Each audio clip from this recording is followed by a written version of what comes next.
Türkiye Ekonomi Simülatörü'ne hoş geldiniz. Bugün önce Türkiye ekonomisinin şu anki mevcut durumunu ve geleceğe dair durumunu, sonrasında yandaki verileri, sonrasında küresel ekonomiyi ve en sonunda piyasaları yorumlayacağım. Ama bunları yorumlarken bu haftanın bence manşet konusu Elon Musk ve Trump. Bunu ayrıca konuşacağız. Haydi başlayalım. Evet, önce enflasyondan başlamak istiyorum. Enflasyon bildiğiniz üzere 35.4'e düştü. Yani dediğim gibi enflasyon düşüş trendinde. Enflasyon bu seneki benim beklentim olan %35, yani 2025 yılı için %35-%30 aralığına gelecektir demiştim. Hala o beklentimi de koruyorum. Devam da ediyor. Çünkü enflasyon şu anda katı, kolay da inmeyecektir. Şimdi gelelim başka bir mevzuya. Tam da buradan politika faizine gelelim. O da yandaki veriyle alakalı aslında. Şimdi politika faizinde de şöyle bir husus var. Fitch Kredi Derecelendirme Kurumu diyor ki Türkiye bankacılık sistemi yüksek faizlere uzun süre dayanamayabilir ya da o tarz bir yorumda bulunuyor. Yani yüksek faizin bankacılık sistemine zarar verdiğini söylüyor.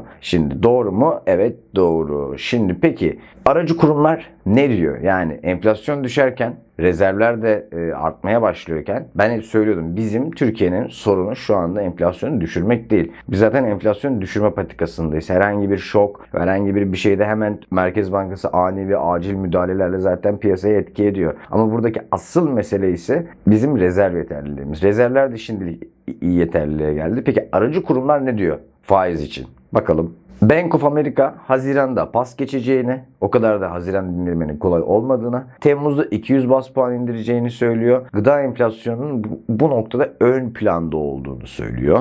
Morgan Stanley ise Haziran'da faiz indirilebilir diyor. Yani kesin indirilir gözüyle bakmıyor da. Onlar için önemli olan husus ise rezervlerdeki iyileşme ve enflasyondaki düşüş. Goldman Sachs ise direkt Haziran'da pas, Temmuz'da indirimi öngörüyor. Benim şahsi görüşüm, hala kendi fikrimin arkasındayım. Bence Temmuz'da pas geçilip Eylül'de indirilmeli. Bu işin en garanti çözümü hem enflasyonu düşürme konusunda hem de rezerv yeterliliği konusunda en garantisi olur. Çünkü Allah aşkına kaça düşecek şu enflasyon yani? Atıyorum buradan yaz ayında 35'ten 33'e mi düşecek? Ya 30'a mı düşecek? Yani büyük ihtimalle 33-34'lerde takılı kalacak. O kadar kolay düşmeyecek yani. O sebeple şimdi siz faizi burada yüksek tutarsanız bir süre daha en azından 3 aylık bir süre bazında, yani çok uzun bir vade değil zaten bu. Burada bu enflasyon düşüşünün kalıcılığını arttırmaya başlarsınız. Ama erken indirirseniz o katılaşma devam eder. O yüzden bence katılaşma olmadan bu işi erkenden değil, biraz geç bitirmek, yani faiz indirim sürecini geç başlamak en doğrusu olur. İşsizlik rakamını yorumlamayacağım çünkü işsizlik rakamında herhangi bir yorumlanacak bir şey yok. Zaten bu politika faizinin ve bu politikanın, yani bu sıkılaşmanın en azından para politikası kısmı, maliye kısmı da biraz bütçe açığı daraldı diyeyim. Bütçe açığı devam ediyor. Bunun ben işsizlik yaratacağını söylemiştim ve işsizlik de yarattı. Ama burada mevzu bahis olan şey, biz yaz ayına giriyoruz. Turizm var ve tarım var. Bu biraz piyasayı canlandıracaktır. Bir nebze de olsa biz gerçek işsizlik rakamında buralarda da bir dengesizlik göreceğiz yani. Yani en azından işsizliği engelleyecek bir durum var şu anda bir mevsimsellikten kaynaklı. Biz sonbaharda gerçek işsizliği göreceğiz. Tabii politika faizinin ne olacağı da burada çok önemli. Bu bizim sonbaharki sürece kadar erken indirilirse sonbaharda işsizlik görmeme ihtimalimiz var ama benim dediğim gibi Eylül'de indirilirse sonbaharda işsizlik görme ihtimalimiz, yani şu anki mevcut 8.6'dan daha yukarıda bir oranda görme ihtimalimiz var. Rezervlere baktığımızda benim her zaman bir rasyon var. Rezerv ve kuru korumalı mevduat. Bizim oranımızın 1 olması çok önemliydi. Artık oran 2 oldu. Yani bizim şu anda kur riskimiz yok. Yani Türkiye'nin şu anda mevcutta görünen bir kur riski yok. Gayet iyi, olumlu bir şey bu. Fakat şöyle bir şey, kur korumalı mevduat. Normalde ben sene başında bunun yılın ortasında biteceğini öngörüyordum. Anlaşıldığı üzere yılın ortasında değil, yılın sonuna doğru veyahut da 3. çeyreğe doğru bitecek gibi. Ama tabii Merkez Bankası yılın 3. çeyreğinde, yani yaz aylarında, yani yılın ikinci yarısının başında iyi bir rezerv toplarsa belki son çeyrekte direkt komple veyahut da 3. çeyreğin içinde ben artık kur korumalı mevduatı lağvediyorum, tasfiye ediyorum diyebilir. Rezerv yeterliyse karşılar ve kurtuluruz bu işten. Ben de o dakikadan sonra artık DTH'lara, yani döviz tevdiat hesaplarına bakarım. Artık şu kur korumalı mevduattan kurtulmak istiyoruz. Çünkü bu bir kur riski yaratıyordu. Rezerv olmadığı zaman, şu an rezerv var, kur riski yaratmıyor. en azından şimdilik durumumuz iyi. Yani kur riski beklemiyorum ben Türkiye'den. Yani şok kur riski, yani dövizden çıkıp kur korumalı mevduatın dövizden çıkıp demişim. Aslında bir nevi döviz oluyor. Oradan çıkıp gerçek dövize geçmesi beklemiyorum şimdilik.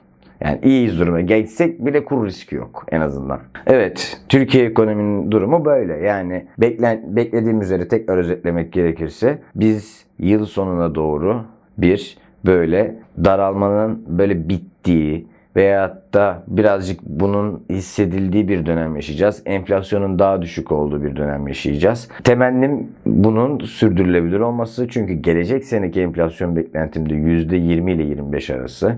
Herhangi bir afet, herhangi bir dış şok, herhangi bir başka bir iş şok, siyasi veyahut da hukuki veyahut da ne olursa olsun yaşanmadığı sürece Türkiye bu politikayı, bu ekonomik politikayı korumaya devam edecektir. Çünkü Türkiye bunu başarmak zorundadır. Yüksek enflasyonla yaşanılmıyor. Evet, gelelim şimdi diğer konuya. Şimdi diğer konu, çarpıcı konu ise Elon Musk ve Trump. Şimdi niye kavga ettiler? Kavganın temel sebebi şuydu. Elon Musk bildiğiniz üzere Donald Trump'ın ilk böyle seçildiği veyahut da seçilmesine yakın dönemde onu desteklemeye başladı. Bunun temel sebebinin kendi oğlunun cinsiyet değiştirmesinden kaynaklı ya da kızının da cinsiyet değiştirmesinden kaynaklıydı. Biden yönetimini bununla alakalı aşırı derecede suçladı. Benim oğlumu veyahut da işte kızımı neyse teşvik ettiler dedi. Bu Elon Musk'ın çocuğu babasını lağvetti evlatlıktan, yani babalıktan daha doğrusu. Buna istinaden de Elon Musk resmen bir böyle bir ne derler, resmen bir intikam peşindeydi. Trump'ın yönetimine geldi ve Doge Bakanlığı, yani Department of Government Efficiency, yani verimlilik departmanı temel amaç ne? Javier Milei'nin yaratmış olduğu Arjantin'deki gibi bütçeyi kırpıp kamu harcamalarını düşürüp, yani kamuyu küçültüp bir enflasyon düşürücü etki yaratmaktı ve verimliliği yukarı çekmekti. Tabii ki de Trump geldi. 2025 bütçesi biliyorsunuz 2024'te tasarlanıyor, Biden yönetiminden kalan. 1.9 trilyon dolar açık veriyordu. Donald Trump'ın 2026 bütçesi tasarısı, tax bill dediğimiz, 2.4 trilyon dolar açık veriyor. Yani ortada yaklaşık 500 milyar dolarlık daha fazla bir harcama durumu var. Direkt de bu duruma Elon Musk isyan etti. Bu artık saçmalık dedi. Donald Trump'ın üzerine yürüdü. Epstein dosyasında adının geçtiğini söyledi. Epstein biliyorsunuz çocuk tacizleriyle alakalı olan bir dosya. Buna istinaden de Donald Trump geldi Elon Musk'a dedi ki Elon Musk büyük bir uyuşturucu bağımlısı dedi. Yani gördüğüm kadarıyla bir de bir şey daha vardı. Elon Musk üçüncü bir parti olmasını istiyor musunuz bu ülkede diye bir anket yaptı. X'te kaldırdı sanırım, onu tam hatırlamıyorum ama yaptı. Yani kısacası şunu demeye çalışıyorum. Elon Musk'la şu an Donald Trump bir kavga içerisinde. Bence benim gördüğüm kadarıyla Donald Trump gittikten sonra Amerika'nın yeni Cumhurbaşkanı ya da daha doğrusu başkan adayı en güçlü olarak Elon Musk, çünkü çok popüler, çok zengin, çok zeki ve bu işi yapabilecek kabiliyette bir insan. O sebeple şu anda aralarında bir resmen fight var diyebiliriz. Yani vs atıyorlar. Garip bir şey ama yapacak bir şey yok. Yani Türkiye'de bir zengin bunu bir cumhurbaşkanına yapabilir mi? Yapamaz. İşte orada yapıyor ama burada durumlar farklı. İşte gelelim diğer bir konuya. Tam da buradan. Şimdi bu bütçe açığı bir nevi para arzını genişletiyor. Ama şöyle para arzını genişletiyor. FED alım yaparsa görünen köy şu. Bu sene FED alım yapmayacak. Neden bu sene FED alım yapmayacak diyorum? Bu Merkez Bankası Başkanı döneminde alım yapmayacak. Ne zamana kadar? 2026 Mayıs'a kadar. Neden 2026 Mayıs'a kadar? Çünkü 2026 Mayıs'ta Jerome Powell'ın görevi bitiyor. Donald Trump onu istemiyor. Bay geç kalan, ezik, her şeyi söylüyor Jerome Powell'a faiz indirmiyor diye. Resmen faiz indir diye de talepte de bulunuyor artık böyle açık bir şekilde. Yani o sebeple şunu anlatmaya çalışıyorum. Biz şunu görebiliriz bu sene. Daha doğrusu gelecek sene. En azından yılın ilk yarısında bir varlık alımı olmasa bile, varlık alımı demek şu demek bu arada. Amerikan bütçesi borçlanıyor ya. Amerikan bütçesi tahvil çıkarttığında bunu piyasa alır. O kağıdı, yani şöyle göstereyim. Öyle bir kağıt olur. O kağıdı alır. Tamam mı? Birileri alır. Ama Fed alırsa para basma eylemi olur. Bence Merkez Bankası'nın bu hareketi ne zaman olacak? 2026 Mayıs sonrası olacak. kim döneminde olur bilmiyorum. Hangi Merkez Bankası Başkanı yani Fed Başkanı döneminde olur bilmiyorum ama Trump'ın getireceği kişi hem faiz indirecek hem de aynı şekilde bu alımları yapacak. Ama Jerome Powell döneminde böyle bir şey yok. Şimdi buradan Bitcoin ve altına geleceğim. Şimdi her riskli varlık önden bunu fiyatlar. Ben de bunu önden fiyatlanacağı kanaatindeyim. Altındaki durum tabii ki de farklı. Orada Rusya, Ukrayna var. Bitcoin'i ben şöyle olumladım. Her bu gümrük tarifeleri, mesela gümrük tarifeleri anlaşmaları olduğu vakit Bitcoin yukarı gidiyor. Anlaşma yoksa aşağıya geliyor. Tam tersi mesela gümrük tarifelerinde kavga yukarı geldikçe altın yukarı geliyor. Ona istinaden gümrük tarifelerinde kavga bittikçe altın aşağıya geliyor. Ama gümrük tarifeleri neyi seviyor? Bu kavgayı seviyor. Bitcoin bu kavgayı sevmiyor mesela. Bitcoin tam tersi. Bitcoin anlaşma tarafında. Evet, görünen fiyatlama bu. Yani piyasa böyle fiyatlıyor bunu. Bitcoin üzerinde ve altın üzerinde. Fakat bu para arzı genişlemesi en azından bu sene olmasa bile gelecek sene bütün riskli varlıklar etkileyecek ve hepsinin fiyatını olmasa bile bazılarının fiyatını yukarı götürecektir. Bence burada altın ve Bitcoin öne çıkacak. Hem piyasa büyüklükleri açısından hem de talep görmeleri açısından. Çünkü dediğim gibi bu sene de 2 faiz indirim bekleniyor yani 2025 yılı için. Hem varlık alımı yok bu sene hem de buna istinaden talep görecek 2 tane emtia var. Yani bence Bitcoin bir emtia bu arada. Emtia var. Bunlar yukarı gidecektir diye düşünüyorum. Ben yatırım tavsiyesi olarak söylemiyorum. Sadece piyasa yönü ve beklentim olarak söylüyorum. Rusya-Ukrayna meselesine de gelecek olursak tam da bununla bağlantılı olarak burada da çok basit yani aşırı basit. Savaşın olması altını yukarı sürüklüyor yani barışın olmaması, ateşkesin olmaması altını yukarı sürüklüyor. Herhangi bir şekilde tersi durumu olması yani barış veyahut da ateşkes olması da Bitcoin'i yukarı sürüklüyor. Çünkü dediğim gibi altından istinaden tam tersi bir varlık bu pozisyonlanmada. İkisinin durumu bu. Yani tam bir hedge ikisi arasındaki durum. Hedge yapılabilecek bir şey. Yani biri yükselirken biri düşüyor gibi düşünebilirsiniz. Evet, durum bu. Gümrük tarifelerine son kez gelecek olursak gümrük tarifelerinde hiçbir şey yok. Yani artık iyice bir karmaşa var. Ertelemeler var, mahkemeler var, mahkemeleri temiz kararıyla kaldırma var. Orası bir karmaşa haline geldi. Artık ben takip etmekte çok güçlük çekiyorum. O yüzden bu kısma böyle pas geçerek anlatacağım. Önceki videolarımın hepsinde bunları detaylıca anlattım ama artık anlatmamın bir şeyi yok yani manası yok. Neden anlatmamın manası yok? Dediğim gibi yani Trump köşeye sıkışmış durumda anladığım kadarıyla ve sürekli erteliyor. Erteledikçe de enflasyon beklentisine yansımıyor bu. Yansımayınca da enflasyon şu an politika faizi yüksek olduğu için yani Fed faizi yüksek olduğu için enflasyon düşmeye devam ediyor. Bu sefer de benim tarifelerim işe yaradı deyip piyasayı ve siyasetçi olarak halkını manipüle etmeye çalışıyor Trump. Yer mi peki bunu piyasacılar? Yemez. Ama yapıyor mu? Yapıyor. Üçkağıtçı mı? Üçkağıtçının önde gideni. Neler yapmadı? Borsayı alın dedi. Kendine Trump coin çıkarttı. Herkesi patlattı. Eşine coin çıkarttı. Patlattı. Oğlu zaten o da hak getire. Onlar da yolsuzluklarla veyahut da bu takım bir şeylerle hadi o yolsuzluk demeyelim de böyle şaibeli işlerle uğraşıyorlar. Baba siz 21. yüzyılın nitelikli en tepedeki dolandırıcı takımı nasıl olabilirsiniz ya? Yakışmıyor yani en azından yakışmıyor. Neyse bu konuyu geçelim ama Elon Musk senin hakkından gelecektir Trump ben buna eminim.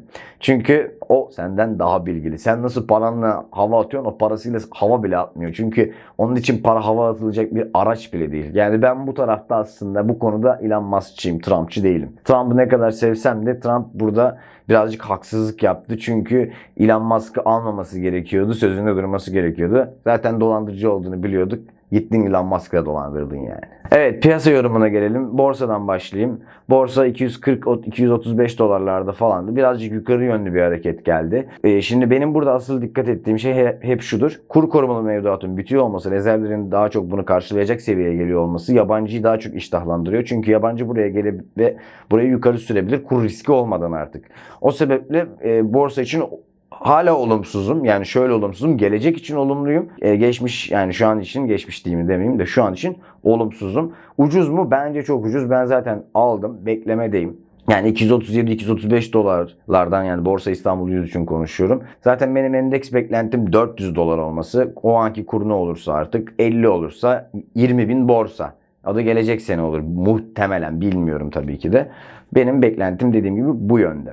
Tabii bu bir yatırım tavsiyesi değil. Gelelim dolar TL'ye. Dolar TL dediğim gibi kur riskimiz yok.